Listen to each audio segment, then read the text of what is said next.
Leshi Buyuma Ahai Leshi đâu xua Buyuma Tây thì bao giờ ni cho dư và nhiều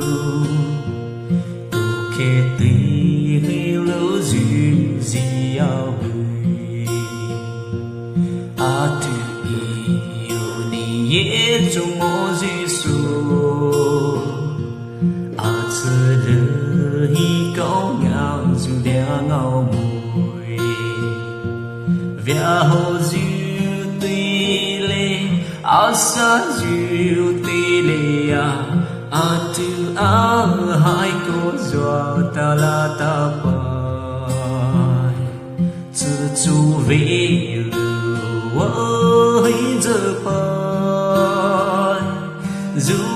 a hi lơ bê dư về đau bơi tùy thế a li cụ tia yêu ni qua bơi mô số tùy thế sơ na giờ nhiều ngày dư lia a tu ni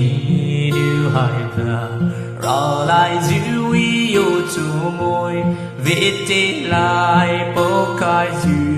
về mô rì vía hồ dư tê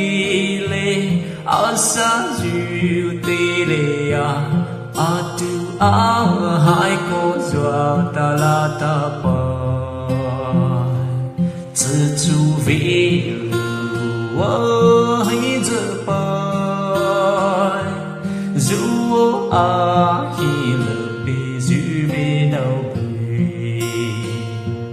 ô a tu nê chơ lơ hi mai ta cứ mai bư dư số đại su niu ye lơ si dư dài su a niu bư sa a tu ni hai vợ lại dư yêu chu mùi ni chơ lơ sơ lô môi a ma khai bưu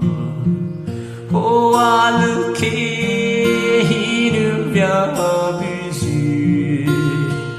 a lơ su câu nào quý dư mai lia hai a tu ni ahai giờ bên su thế quý a hi po mo ni zu dai ve ta sa i ye thao wa ni ka hi lu ta sa